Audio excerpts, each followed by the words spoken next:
ഭാഷയിലെ പ്രാചീന കവിത്രയങ്ങൾ ആരൊക്കെ? ഇതിനുത്തരം നമുക്ക് എചേക്കു എന്ന് ഓർത്തിരിക്കാം. അതായത് പ്രാചീന കവിത്രയം എന്നത് മലയാള ഭാഷയിലെ 3 പ്രധാനപ്പെട്ട പ്രാചീന കവികളായ തുഞ്ചത്ത് രാമാനുജൻ എഴുത്തച്ഛൻ, ചെറുശ്ശേരി നമ്പൂതിരി, കുഞ്ചൻ നമ്പ്യാർ എന്നിവരെ വിശേഷിപ്പിക്കുന്ന പേരാണ്.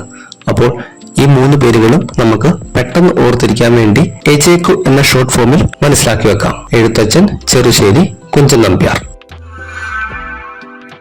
മലയാള ഭാഷയിലെ ആധുനിക കവിത്രയങ്ങൾ ആരൊക്കെ? കുഴുവ എന്ന് നമുക്കിതിനെ ഓർത്തിരിക്കാം.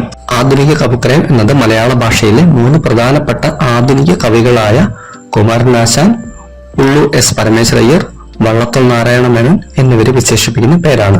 അപ്പോൾ ഇത് നമുക്ക് പെട്ടെന്ന് ഓർത്തിരിക്കുന്നതിന് വേണ്ടി കുഴുവ എന്ന ഷോർട്ട് ഫോമിൽ മനസ്സിലാക്കി വെക്കാം. കുമാരനാശാൻ, ഉള്ളൂർ, വള്ളത്തോൾ. സ്നേഹഗായകൻ എന്നറിയപ്പെടുന്ന കവി? കുമാരനാശാൻ. നളിനി, ലീല, ശ്രീബുദ്ധചരിതം, ചിന്താവിഷ്ടയായ സീത, ദുരവസ്ഥ, ചണ്ടാലഭിക്ഷുകി, കരുണ തുടങ്ങിയവ അദ്ദേഹത്തിന്റെ പ്രധാന കൃതികളാണ്. ആലപ്പുഴയിലുള്ള പല്ലനയാറ്റിൽ വെച്ചുണ്ടായ ബോട്ടപകടത്തിലാണ് കുമാരനാശാൻ മരണപ്പെട്ടത്. അദ്ദേഹത്തെ സംസ്കരിച്ച സ്ഥലം കുമാരകോടി എന്നറിയപ്പെടുന്നു. ജ്ഞാനപീഠ പുരസ്കാരം ആദ്യമായി ലഭിച്ചത് ഏത് മലയാള കവിക്കാണ്? ജി ശങ്കരക്കുറുപ്പ്. 1965 ഓടക്കുഴൽ എന്ന കൃതിക്കാണ് അദ്ദേഹത്തിന് ജ്ഞാനപീഠം ലഭിച്ചത്. അദ്ദേഹത്തിന്റെ തെരഞ്ഞെടുത്ത 60 കവിതകളുടെ സമാഹാരമാണ് ഈ കൃതി.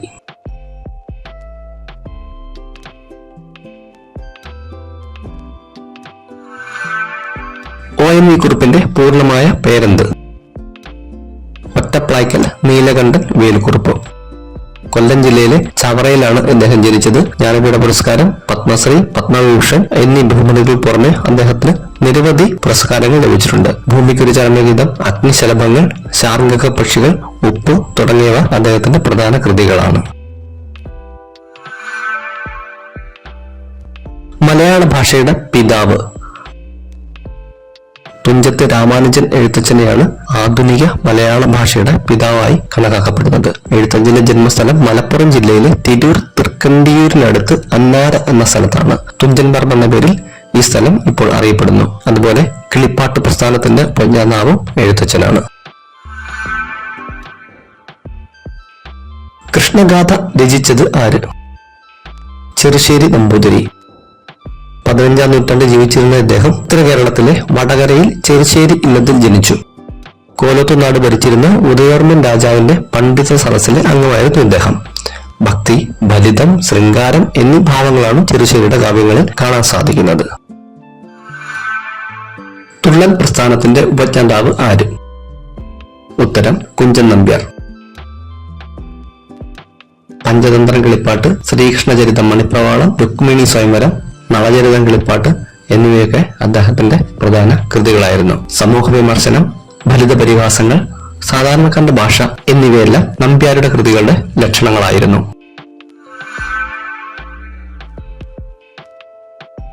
കൃഷ്ണഗാഥയുടെ മറ്റൊരു പേരെന്ത്?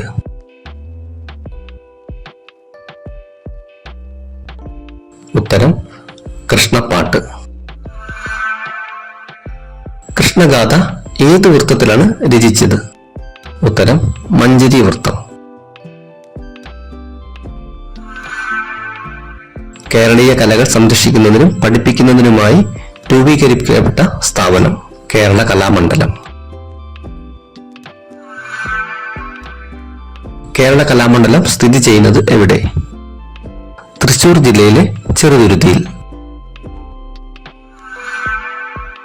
ആരുടെ നിർദ്ദേശപ്രകാരമാണ് ചെറുശ്ശേരി കൃഷ്ണഗാഥ രചിച്ചത്? ഉത്തരം കോലത്തുനാട് ഭരിച്ചിരുന്ന ഉദയവർമ്മ രാജാവിന്റെ.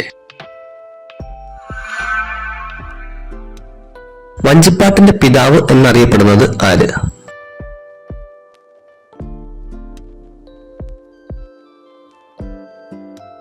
ഉത്തരം രാമപുരത്ത് വാര്യർ. വള്ളത്തോൾ എഴുതിയ മഹാകാവ്യം ഏത്?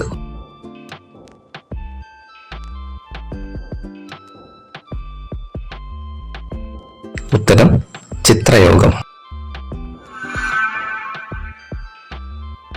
കേരള കലാമണ്ഡലം സ്ഥാപിച്ചത് ആര്?